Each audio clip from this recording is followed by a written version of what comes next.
sou Gustavo Rosa de Moura, sou um dos diretores do Cora, filme que vai estrear agora no dia 23 de dezembro.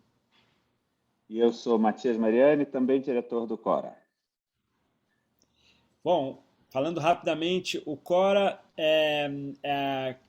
conta a história de uma mulher dinamarquesa que num futuro próximo encontra um hard disk depois da morte do pai dela. Ela encontra um hard disk do pai, começa a fuxicar nesse hard disk e descobre um documentário inacabado que ele tinha feito sobre a própria família.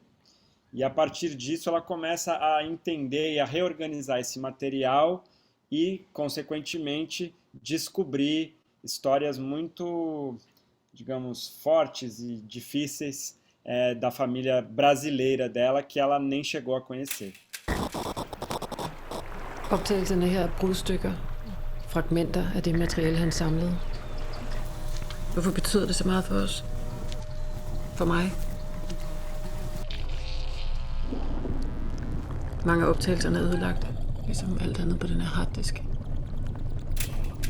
Você já tem uma trajetória consolidada aí no cinema, tanto o Matias quanto você, Gustavo. E como é que foi esse encontro dos dois para fazer o Cora, né?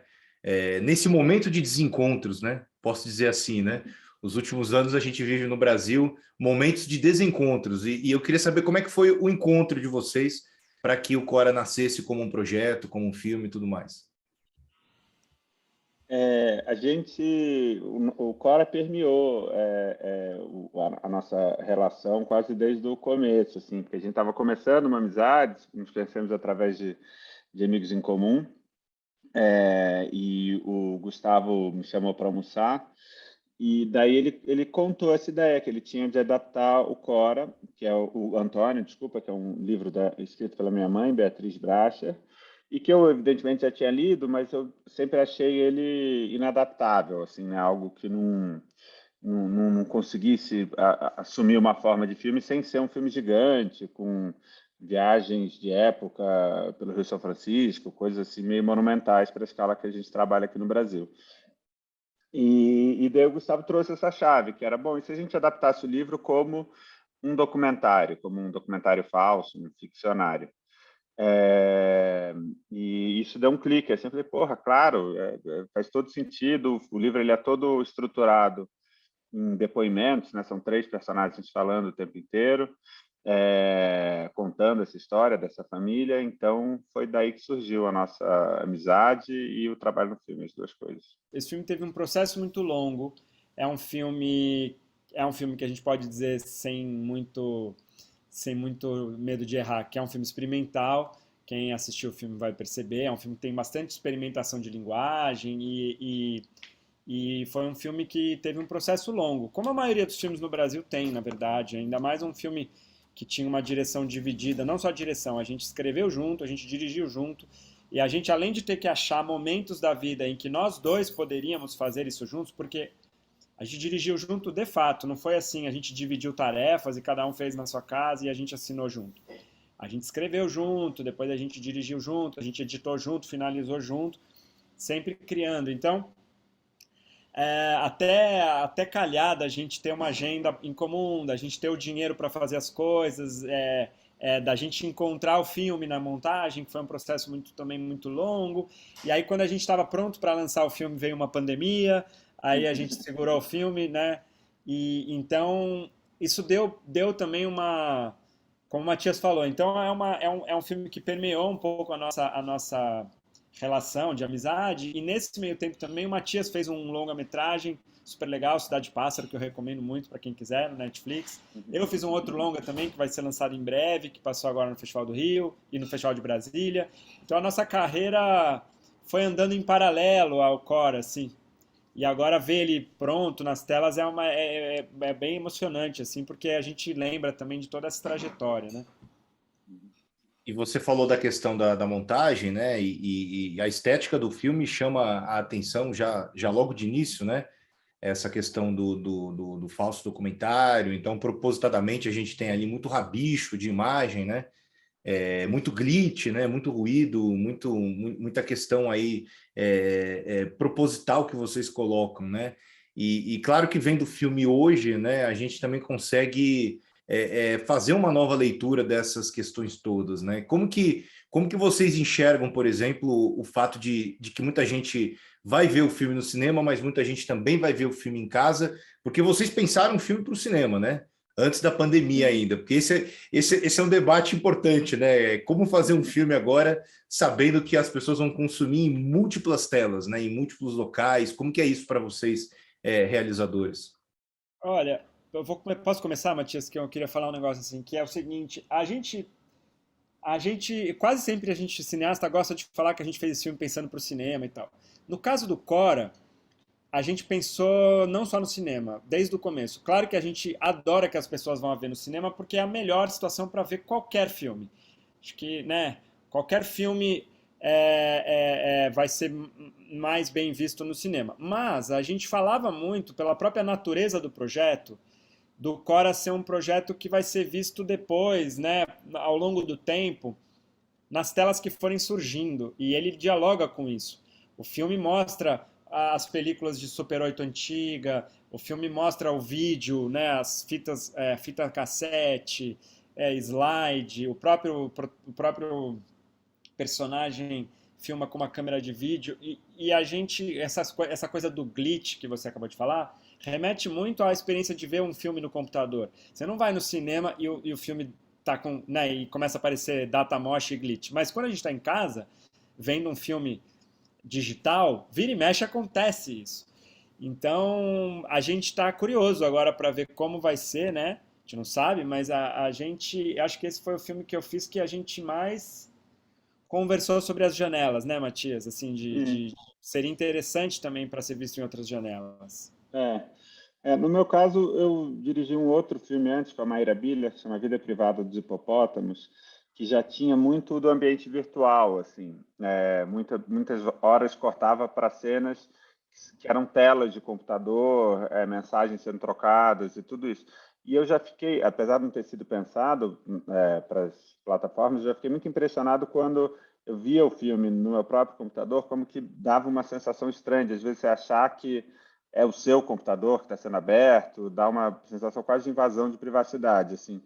E eu acho que isso também o Cora tem um pouco, de você estar meio dentro desse HD. Quando você vê ele no computador, ele dá a sensação de que aquele HD é um pouco seu, de que você está sendo invadido em algum lugar. Então, isso acho que foi um pensamento que a gente teve durante e que foi muito legal assim, de realizar.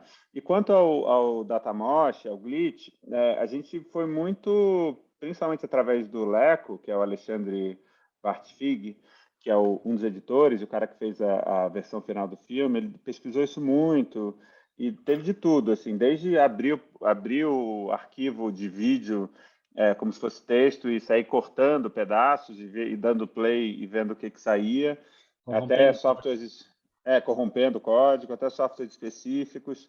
Então, a gente pirou muito nisso, assim, como gerar esses efeitos sem precisar criá-los de forma como pintar na tela, digamos assim, né? Como se fosse um efeitista fazendo. A gente realmente queria que fosse um efeito do vídeo corrompido, né? O filme é um filme em estado de decomposição, assim, em grande medida. Então isso a gente acha legal. É interessante, né? A gente até achou que essa espera da pandemia foi interessante, sabe? Especificamente para ver o filme, porque ele já era um filme um pouco pessimista, vamos dizer assim, que fazia uma leitura difícil, assim, né? Não difícil, mas uma leitura pesada, assim, da sociedade brasileira e do Brasil como um todo. E aí, sei lá, eu acho que agora, depois dessa pandemia e desse governo especificamente, né? O filme ganhou um pouco mais ainda de peso, de densidade. Ficou mais distópico, ao mesmo tempo que mais provável. O que é interessante para o filme e ruim para o Brasil, assim, sei lá. Somos 5, mais um morreu. Uma espécie de mantra do Theo. Como somos 5? Eles eram 4, né? Tinha um fantasma. Esse assunto era muito pouco falado ali. A Elenina era uma criatura inteligente, magrinha. Parecia uma boneca. Era bem morena. Meio mulatinha. Quando você nasceu, ela morreu. Depois não contou quem ela era. Só que chamava Linha. Minha vida começa aqui, agora. Qualquer busca de ajuda no que eu já não sou, nem nunca mais fui, irá contaminar o nosso filho. Pois é, você falou do pessimismo. Eu estou num momento pessoal em que eu estou tentando encontrar otimismo nas coisas. Está difícil, não sei se eu consegui ainda. Mas uma questão interessante do filme de vocês, que eu encarei como algo otimista, é a vontade de olhar para o passado para entender os conflitos familiares. Eu não vou dar muito spoiler, né? Mas a personagem principal, ela tem dentro dela uma vontade muito grande de olhar para o passado, né? E eu acho que não tem como a gente entender o presente sem olhar para o passado. Para mim é meio óbvio, ainda que tem muita gente no Brasil que não entende isso. Mas isso ganha outro significado, né? Como você mesmo falou, né, Gustavo? Quando a gente assiste ao filme de vocês, assiste ao Cora, e percebe o quão importante é esse nosso olhar para o passado, para a gente entender o que passou, e basicamente para a gente não repetir o que deu errado lá na frente, né? Lá no futuro, né? Então, de fato, eu tive essa impressão, assim, acho que o filme de vocês ganha essa nova dimensão, né? Principalmente pelo olhar para o passado e tudo mais. Ah, que legal, Pedro. Eu acho que é muito sobre isso mesmo, o Cora. Ele é a personagem Cora, que é essa pessoa que tá vendo esse material, ela tem essa curiosidade e essa sinceridade consigo mesmo de encarar o próprio passado e de procurar saber de ela vem. Mas, por outro lado, as pessoas que ela descobre nessas fitas e tal, perpetuam uma loucura, muitas vezes por não conseguir fazer esse processo que ela está fazendo, né? Os personagens do filme que ela vê dando entrevista, é uma família que recorrentemente tem a questão da loucura como muito presente nela, em grande medida por não conseguir fazer esse processo que ela, no futuro, está fazendo.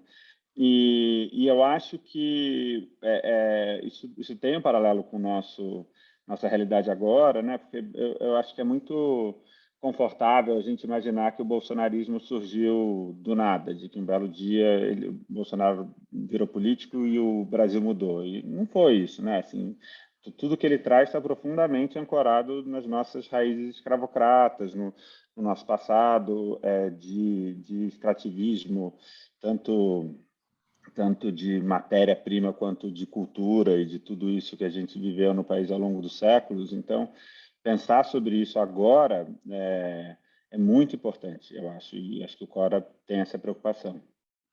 Você falou, por exemplo, da coisa da importância de olhar para o passado. Então, esse filme, como o Matias acabou de falar, fala muito sobre isso e investiga a natureza desse tipo de material, né? Filme, carta, slide.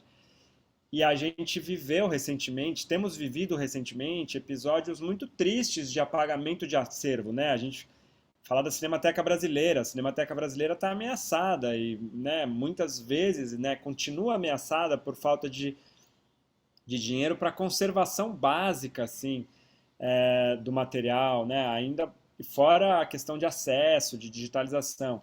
O Museu Nacional pegou fogo recentemente, né? O museu mais importante, assim, no sentido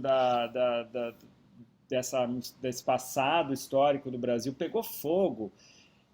A gente tem casos e mais casos de acervos particulares ou de coisas também que vão sendo apagadas. E o pior, né? Não o pior, mas para piorar, para somar isso, a gente também tem um governo agora que não quer dar dinheiro para o IBGE para fazer censo, que não quer, que demite os funcionários do INPE, do Instituto de Pesquisas Espaciais, porque eles estão dando dados sobre desmatamento. Então, né, o próprio Trump nos Estados Unidos, né, cortando dinheiro de medição de crise climática. Então, nesse momento do Brasil e do mundo, né, você pensar na importância de ir atrás das coisas, de preservar as histórias, como você falou, de não repetir os erros, é muito importante. Nesse sentido, vocês acham que a pandemia fez o filme até crescer? Fez o filme ganhar novos significados?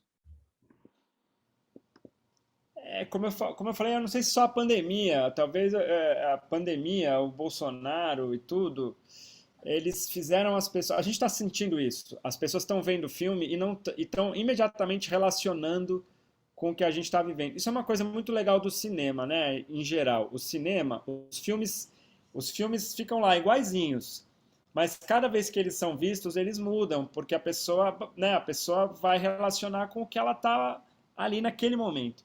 Então a gente mesmo, eu e Matias, a gente fechou esse filme final de 2019, mais ou menos, acho que foi a última vez que eu vi o filme, e depois em 2020 a gente não viu, e a gente foi ver o filme de novo agora, né, no cinema. Então para nós mesmos o filme bateu de um outro jeito diferente. E aí é inevitável, né, você fazer isso. Então, na medida em que essas questões ficaram um pouco mais urgentes, ou um pouco mais sensíveis, ou um pouco mais intensas, acredito que o filme ganha mais relevância para quem vê. Mas ele é o mesmo, né? É isso, o filme é o mesmo, mas as pessoas não. Pensando que a gente começou a falar do filme em 2016, né, era um Brasil muito diferente, né, era um outro Brasil mesmo. E o fato é que essa visão, esse pessimismo, essa questão toda foi se impregnando no filme sem a gente quase perceber. Assim, acho que a gente queria pensar o Brasil, a gente queria tudo isso, mas é impressionante assistir para a gente que fez o filme hoje em dia e ver o quanto que ele foi impregnado pelos últimos anos. Tanto os anos que ele foi feito, né, de 2016 a 2019, quanto essa impregnação a posteriori, que foi esse tempo que ele não pôde ser lançado por causa da pandemia. Só destroços. Ele pegou uma pedra, ficou batendo, ia matar o cara, entendeu?